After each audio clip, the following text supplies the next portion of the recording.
2024 certainly started off strong with the HD remasters of older games, and I for one, as an old and crusty gamer, am very thankful for that, especially for the Star Wars Battlefront 1 and 2 remastered. That's awesome. 64 player online battles on console and PC. Of course, I know the original games on the PC is still active in the multiplayer arena, I get that, but these are remastered and I'm excited for that, and the fact that EA are actually, well, I don't even know if it's EA or not, but I just kind of saw the trailer and got too excited. But they're coming back in that form, in a remaster, and that's awesome, because as we all know, we're not getting no Battlefront 3, and there's obviously they stopped support on Battlefront 2 because they're thick. But apart from that, it's really cool. Now, I did make a video more recently about the Tomb Raider 1 to 3 remastered, and I absolutely love it. I have been loving it. I've been playing it all week, and it's still as hard as I remember,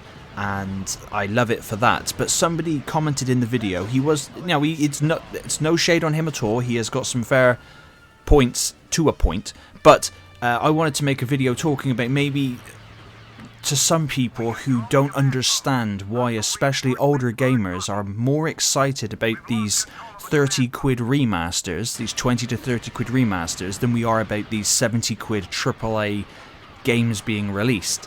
Now, I can only speak for myself, of course, and a couple of friends who I've spoken to, but games years ago, they were just different. They were made with the intention of making a damn good game, because if you did not make a good game, your game didn't sell, you didn't make no money. That's changed now with the internet and DLC and post-launch content and live service stuff. Publishers, it's not always the developers, but publishers will always try and make the minimalistic thing they can, push it out the door, and we'll patch it later. No, tell them it's a live service game, we'll update it later, it'll have content in a year or two. That's not good, especially if you're charging 70 quid. Now I'm looking at, for example, the more recent cut to Skull and Bones and Suicide Squad. Those two games should not be full price at all in the slightest. They should be 20 to 30 quid max, because they're live service games. They're launched with a little bit of stuff, and eventually we'll get more stuff. And both games may be incredible down the line. I mean, just look at a lot of games, like Sea of Thieves, when that was launched had hardly anything, and now it's fantastic game. There's No Man's Sky, which could be sort of classed as games as a service, I suppose. Started off with barely anything, and is now fantastic. The list goes on of all these games. The Division, for example, started off, it wasn't received very well, but then over time, especially the Division 1, became an amazing game. And then Ubisoft made the stupid, fatal error of making a sequel instead of just a Washington DC patch.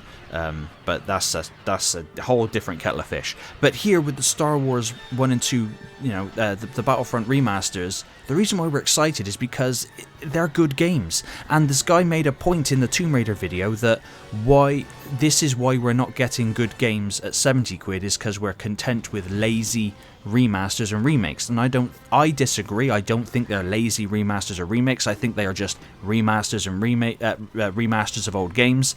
The reason why I think the remaster for Tomb Raider 1 to 3 is better, and for me personally, I prefer over a complete remake, is because it preserves the core gameplay of what made that game great at the time.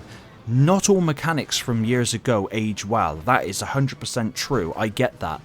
But the magic of the Tomb Raider games, and many other games that were released across all the older systems, if you mess with it too much, you take away what made that game, you know? If you change it completely and update it, it's not the same game. It's kind of running along the same track, but it's not the same. And that's why with these remasters, if you take an older game and just up the frame rate, add to the textures like they did with Tomb Raider, but keep the core gameplay and the core game itself the same, then that's a win for me personally.